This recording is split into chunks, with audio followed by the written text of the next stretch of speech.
Y ya nos acompaña Daniel Salaverry, expresidente del Congreso. ¿Cómo está, señor Salaverry? Bienvenido a la Central de Informaciones. Muy buenos días, muchas gracias por la invitación. Los cambios del gabinete han traído, digamos, posiciones a favor y en contra. ¿Ha sido una buena decisión esta de refrescar el equipo, la mitad casi del equipo ministerial? Era oportuno y necesario. La labor y la gestión de un ministerio es desgastante y más aún en este periodo de cuarentena y de crisis que hemos vivido. Hay ministros que ya han tenido un periodo de más de un año al frente de la cartera y hay otros que lamentablemente, hay que decirlos, nunca dieron la talla. ¿Cómo quién? Así que yo creo que es importante que en este último año de gestión el presidente Vizcarra haya tomado la decisión de renovar su gabinete y darle un nuevo impulso a el rumbo del país. ¿Quiénes no dieron la talla, señor Salaverry? ¿Qué ministros no? No, mira, ya no están ahí. Yo creo que la población ha evaluado muy bien qué ministros han estado atentos a los problemas de su sector, han impulsado la generación de empleo, nos han brindado seguridad, han cumplido con detener o no la pandemia, el virus. Y bueno, hay que más bien a los nuevos que están entrando darle el respaldo necesario. Yo no evalúo ni califico a las personas por la edad. He visto que hay unos comentarios, la verdad que bastante malintencionados con el nuevo ministro de Trabajo por su juventud. Sin embargo, yo espero que haga una buena gestión, una buena labor y que no solamente se enfoque el Ministerio de Trabajo en el tema de fiscalización, sino sobre todo en fomentar la creación de empleo digno. Las críticas al ministro de Trabajo, más que por la edad, es por la falta de experiencia en el sector público. ¿Es una muy buena decisión la designación de este titular como, titular del sector laboral?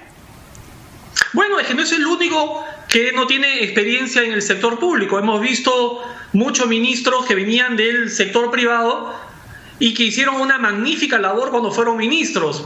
Un ejemplo, Carlos Brus, reconocido por la labor que hizo en el Ministerio de Vivienda al impulsar el programa Techo Propio, que hasta el día de hoy es un éxito a nivel nacional.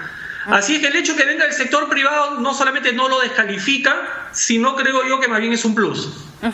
Bien, señor Salaverry, ahora se va a reunir hoy el señor Premier Cateriano con el titular del Congreso. ¿Cuál cree que debería ser el tema en agenda, los temas urgentes que deberían conversar ambos poderes? Bueno, primero fijar una fecha tentativa para el voto de confianza. Este nuevo gabinete, en vista que se ha cambiado el Premier, tiene que pasar por el voto de confianza del Congreso. Ya hay algunas bancadas que han expresado, al parecer, su negativa a darle la confianza a este gabinete, a pesar de que la lideresa de Fuerza Popular, por ejemplo, ha hecho un comentario saludando la designación de Pedro Cateriano. La cosa me parece positiva. Sí. Pero Marta Chávez... Espero yo que esas palabras vayan acompañadas de hechos concretos y de acciones, porque hemos visto por otro lado a Marta Chávez decir todo lo contrario. Así es que independientemente... ¿Perdón? ¿A quién le hacemos caso? ¿A Keiko Fujimori o a Marta Chávez? Crea un poco de confusión, ¿no? Este cambio de discurso. Bueno, por el bien del Perú, lo que hay que hacer es bajar el ruido político, bajar la confrontación y generar un clima para que haya un entendimiento, como tú lo dices, entre ambos poderes del Estado, para trabajar en una agenda en común. Hay temas fundamentales que tienen que atenderse rápidamente: tema económico, generación de empleo, la crisis aún de salud que está vivita y coleando. Hay sectores que están abandonados, como el sector del agro. Hay que impulsar la construcción, hay que construir vivienda para los peruanos. Ahora, esas cosas son las que tienen que ponerse de acuerdo el Ejecutivo con el Congreso para que el Congreso apruebe las normas que se requieran para facilitar este impulso económico. Conocemos que el perfil del señor Cateriano era más frontal, más político. ¿Cuál debería ser el estilo del señor Cateriano ya en esta última etapa de gobierno del señor Martín Vizcarra? Bueno, lo he visto bastante mesurado a Pedro Cateriano, inclusive respondiéndole a la presidenta de Fuerza Popular de manera muy alturada, como corresponde a un funcionario de su nivel. Y qué bueno que las relaciones, como te digo, vayan en esa línea, por el bien del país. El perfil, la personalidad de cada persona no va a variar, pero sí pueden variar, digamos, los actos propios de su cargo. No necesitamos un premier que confronte en este momento, no necesitamos un premier que le meta más leña al fuego, sino concertador, conciliador, convocante. Leí por las redes sociales que dentro del mensaje a la nación, el pedido o el plan que va a exponer el señor Pedro Cateriano al Congreso, debería estar incluido también el tema de la reforma política, como por ejemplo el impedimento de sentenciados en primera instancia a cargos, o también la inmunidad parlamentaria. ¿Es ideal, digamos, es el momento? Sí, es el momento, porque si no, ¿cuándo?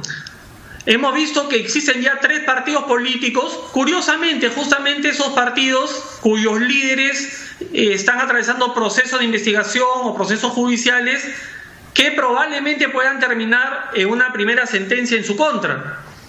Fuerza Popular, Podemos, UPP, son justamente los 3 partidos que no están apoyando para sacar adelante esta medida, cuando ya hemos debido tener la segunda votación de esta reforma para impedir que los sentenciados por cualquier tipo de delito puedan postular a cargo público. Por otro lado, lo que tú comentabas, me parece positivo las primeras declaraciones del premier Cateriano respecto a la reforma política. Reforma que hemos apoyado muchísimo, no solamente en mi gestión, sino también con el nuevo Congreso, para permitirle a las nuevas organizaciones políticas que puedan participar en las próximas elecciones y que sean los ciudadanos quienes escojan, tengan más posibilidades de escoger, no solamente a estos partidos tradicionales que ya tienen un desgaste y que ya han tenido la oportunidad de gobernar el Perú y no lo han hecho bien, bueno, que ahora tengan otras propuestas interesantes, motivadoras, por las cuales votar. Lamentablemente, hasta el día de hoy el Congreso no se pronuncia al respecto y bajo los requisitos que actualmente están rigiendo este proceso, prácticamente va a ser imposible que haya nuevos líderes y nuevas organizaciones políticas en el 2021 participando en las elecciones. Es un buen momento, ¿no?, para el Congreso, para dar una muestra a la población de que es un Congreso nuevo, que busca un cambio radical también dentro de los líderes. Sí, es una gran oportunidad que tiene.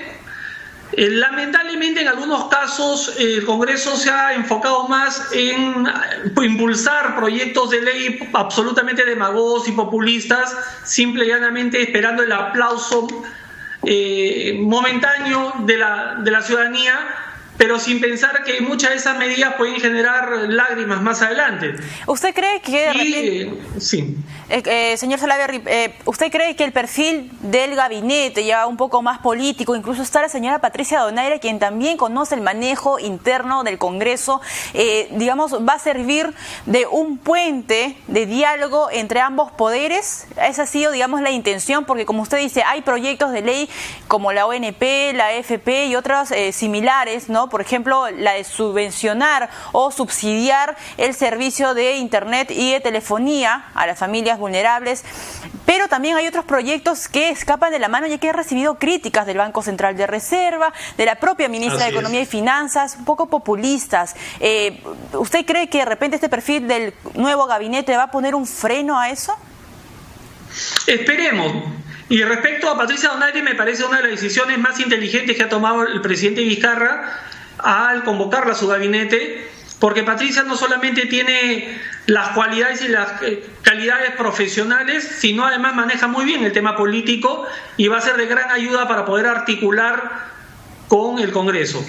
Además ha sido congresista y sabe perfectamente, por supuesto, la práctica parlamentaria, cómo se lleva en el día a día. El teje y maneje. Pero sí, coincido contigo respecto a que ya el Congreso tiene que ponerle un freno a esas medidas que están impulsando. Entiendo yo que estamos a pocos meses de una campaña electoral pero los partidos políticos se fundan y se crean para pensar en el futuro del país. Exacto. En un desarrollo sostenible, no en un proceso electoral. Claro, señor Salaverry, le pido por favor que se quede con nosotros todavía porque nos vamos a una pausa, pero regresamos con más noticias aquí en la Central de Informaciones, pero seguimos conversando también con Daniel Salaverry.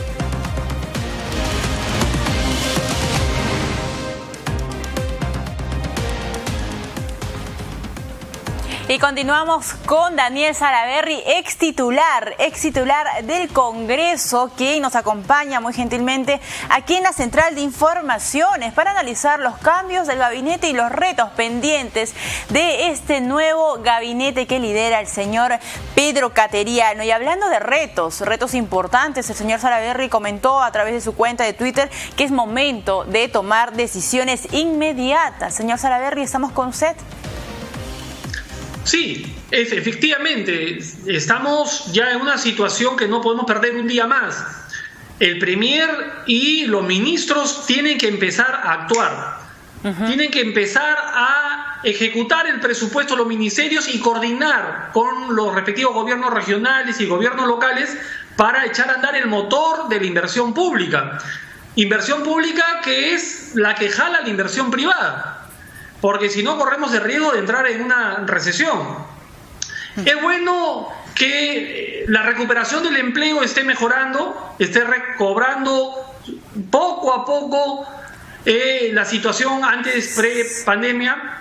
Claro, pero ahí también solamente, perdón. Señor Salaverry, hay algunas cifras que no son tan alentadoras. Por ejemplo, ayer el INEGI reveló algunos números respecto al crecimiento económico. Y el crecimiento económico en mayo no fue tan bueno, ¿no? Hubo una caída un poco menor, porque, bueno, era la primera fase de la reactivación económica, pero el tema del empleo también es un tema muy importante y va a ser un reto también principal para el ministro de Trabajo, porque se han perdido más de 3,5 millones de empleos en lo que va de la pandemia en todo el país, en el empleo formal, nos referimos al empleo formal. Entonces allí también hay un reto pendiente, sobre todo en las carteras que son cruciales en el tema económico. Así es, efectivamente, se perdieron más de 3,5 millones de puestos de trabajo, pero se han recuperado cerca de 2 millones. Es decir, poco a poco se están recuperando el empleo. Claro, no es el empleo que todos quisiéramos. Claro. Básicamente es el subempleo y el empleo generado por la informalidad, que lamentablemente en la que están involucrados más del 70% de los peruanos. Y ahí es donde hay que trabajar. Esos temas son los que hay que atacar para irlos resolviendo. Por eso que nosotros, desde Perú Firme, estamos proponiendo que una de las formas como se puede resolver el problema de la informalidad y de paso también del tema pensionario a futuro, exacto, es hacer una reforma del sistema de pensiones.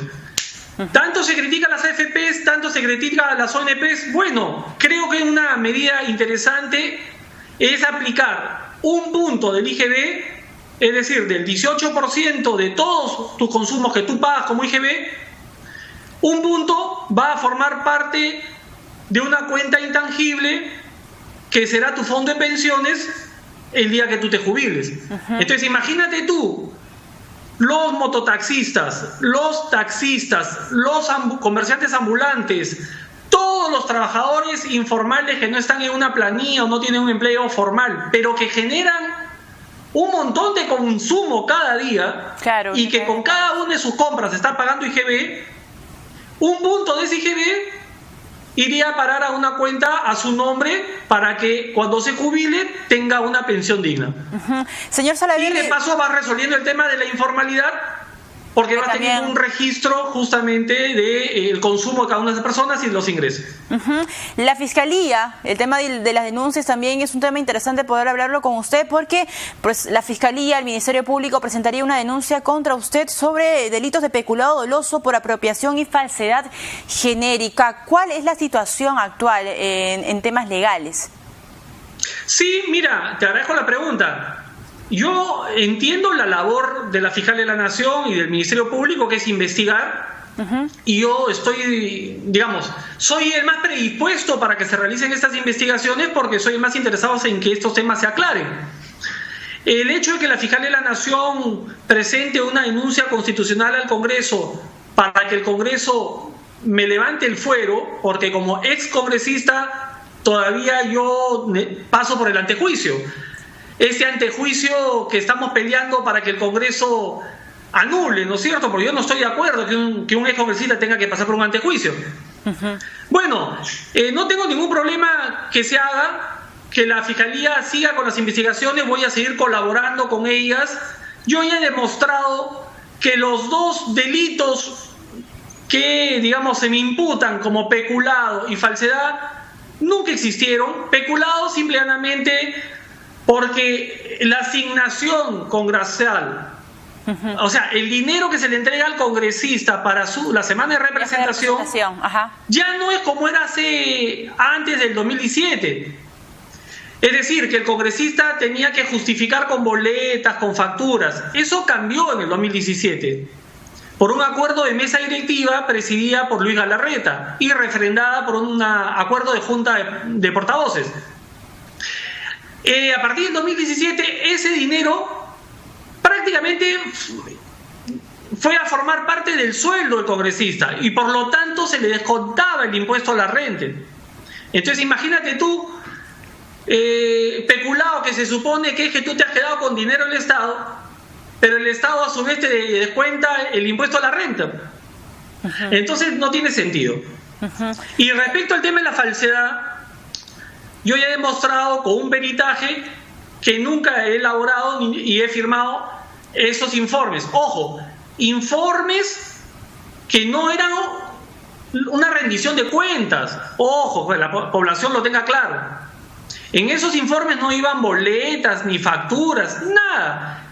Era simplemente una descripción de las actividades que el congresista tenía en su semana de representación, sus reuniones, si visitaba a un alcalde, qué sé yo. Vamos a esperar. Bueno, entonces, ni siquiera elaboré ni firmé eso, así es que estoy tranquilo, sé que eso tarde o temprano se va a archivar, pero entiendo la labor de la Fiscalía, es parte de su función, ¿no? Exacto. Bien, señor Salaverry, le agradezco muchísimo por acompañarnos hoy en la Central de Informaciones. Estuvo con nosotros Daniel Salaverry, expresidente del Congreso.